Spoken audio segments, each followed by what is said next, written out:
Ija. Nama saya Firas Izzati binti Muhammad Nurawi. Dan nama saya Nur Ayu Latif Senterasai.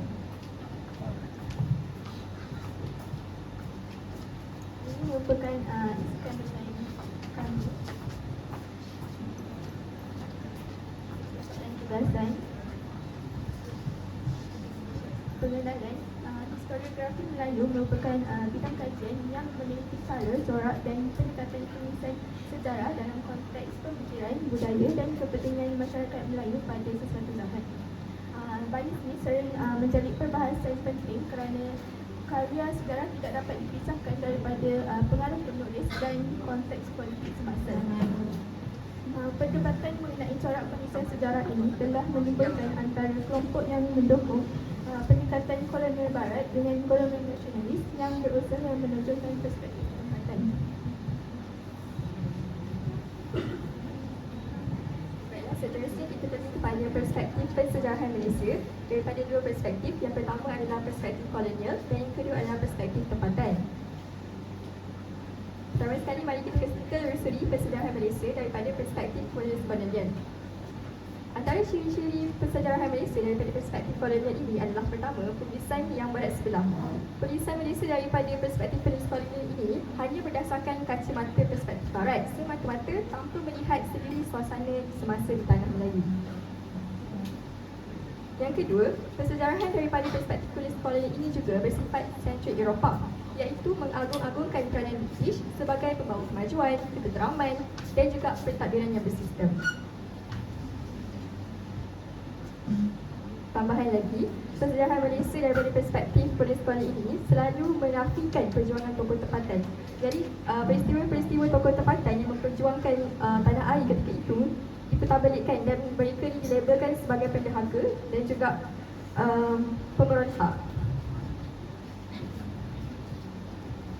Baiklah, seterusnya saya akan menerangkan berkenaan dengan persejarahan Malaysia daripada perspektif penulis tempatan sebelum berlakunya perdebatan antara kumpulan sentrik Eropah dan juga kumpulan sentrik Malaysia. Terdapat dua matlamat utama penulisan sejarah Malaysia selepas kemerdekaan. Yang pertama, membina identiti kebangsaan dan yang kedua, membaik pulih ketidakseimbangan naratif kolonial. Aspek pertama dalam corak penulisan bersejarah Malaysia daripada perspektif penulis tempatan. Yang pertama, gaya penulisan dan juga kaedah. Yang kedua ialah jenis sumber yang digunakan. Sumber yang pertama seperti rekod rasmi dan arsip kerajaan. Sumber yang kedua, manuskrip lama dan juga hikayat Melayu. Dan sumber yang ketiga, cerita lisan daripada penduduk tempatan dan juga tokoh. Aspek corak penulisan yang ketiga pula ialah fokus dan juga tema penulisan.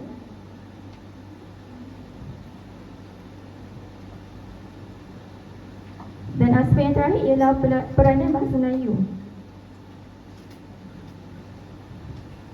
Sebelum merdeka, hampir semua buku teks sejarah dan bahan rujukan tentang tanah Melayu ni ditulis dalam bahasa Inggeris. Jadi kandungan buku-buku ni bukan sahaja berbahasa asing tetapi juga mencerminkan sudut pandang kolonial yang menjadikan pelajar tempatan mempelajari sejarah negara sendiri dari kacamata penjajah. Selepas merdeka, apabila teks sejarah diterbitkan dalam bahasa Melayu, teks tersebut bolehlah digunakan di sekolah dan disebarkan secara luas kepada masyarakat yang menjadikan sejarah ni lebih dekat dengan masyarakat.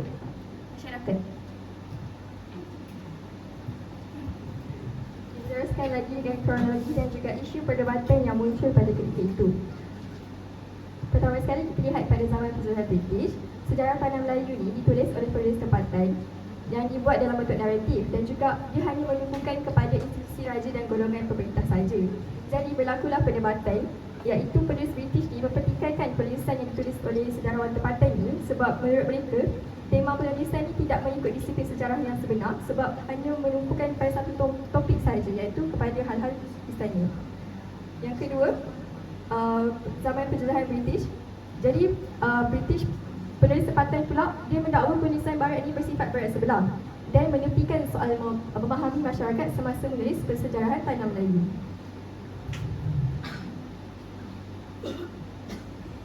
Ini merupakan contoh-contoh perdebatan yang berlaku. J.C. Bottoms mendakwa kebanyakan tulisan-tulis tempatan ini bersifat legenda, mitos dan juga kekurangan fakta.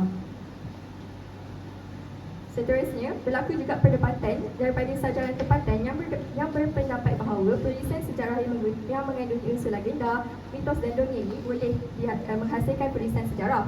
Tetapi perlu mempunyai pemikiran yang kritislah daripada penulis-penulis sejarah.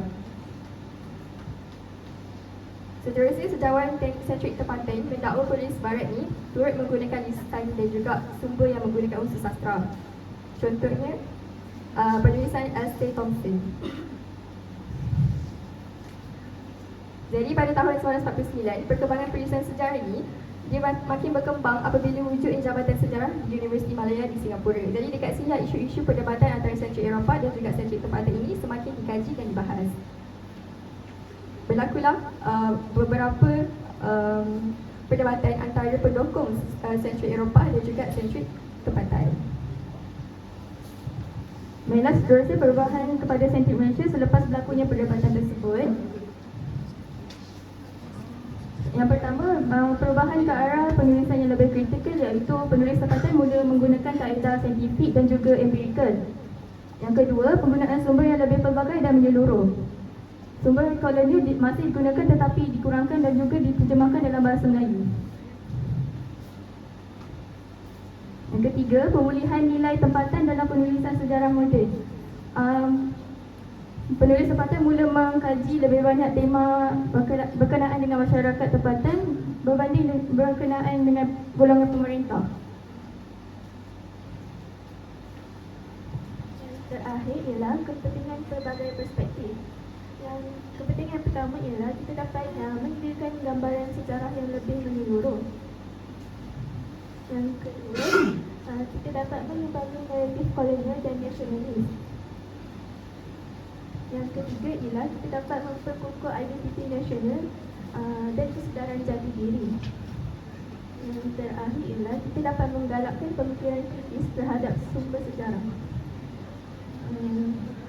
Yang kelima ialah dapat membentuk kesedaran sejarah dan tanggungjawab sosial terhadap warisan bangsa. Kesimpulan, persejarahan Malaysia telah melalui proses perkembangan yang panjang daripada penulisan berasaskan pandangan kolonial kepada penulisan yang lebih menonjolkan perspektif tempatan. Ini merupakan rujukan kami.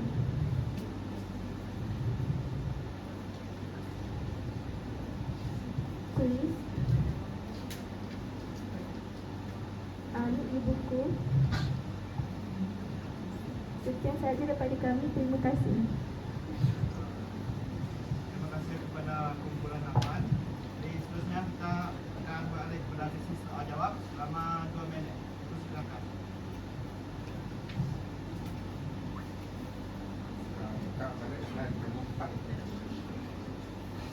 Slide nombor 4.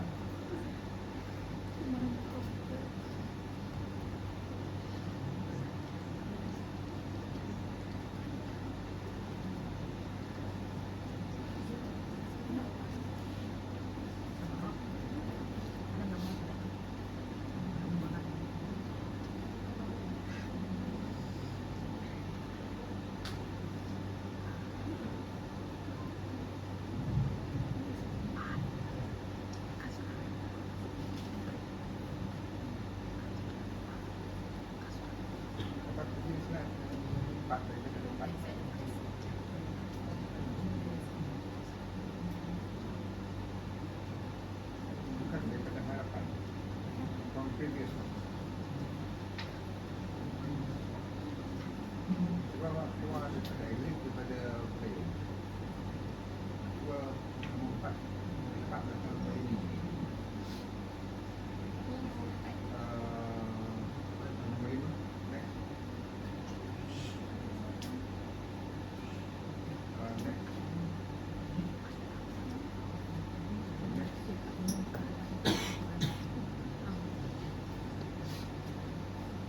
Apa elemen nombor 2 tadi yang awak tadi?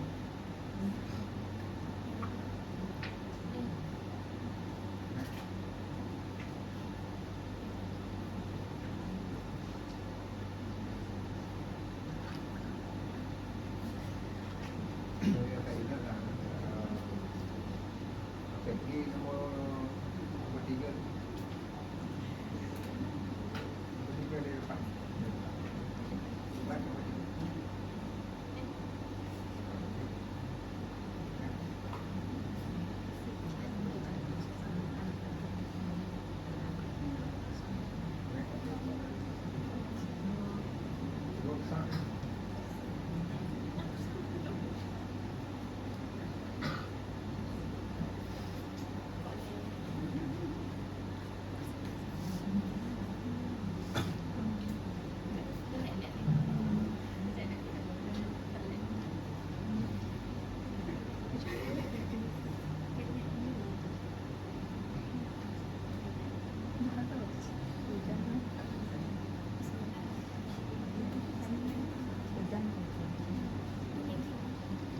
Tak boleh.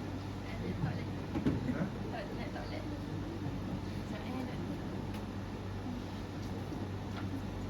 Tak apa. Saya kena tak.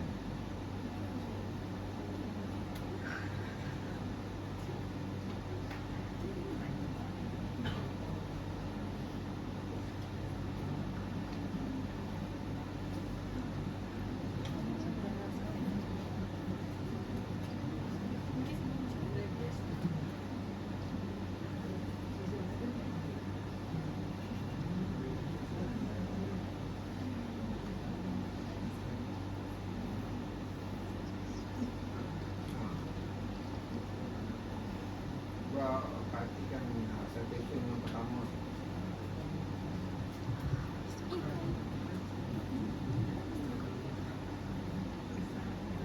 Citation pertama tu salah, tak boleh macam tu. Kita ni sentrik tempatan kan. Tak boleh lah kita letak nama bapa sebagai penulis tu, mestilah nama kita. Dalam kita memperdebatkan isu apa namanya Eurocentrik dengan local centric ni dalam penulisan kita ada guideline lah. Nama sepatut Siti Nur Aisyah kan ada situ. Okey, next.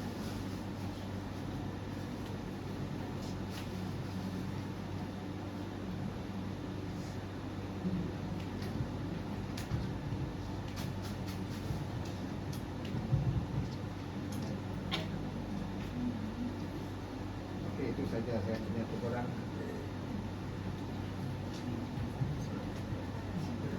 Okay, saja dari kami. Terima kasih.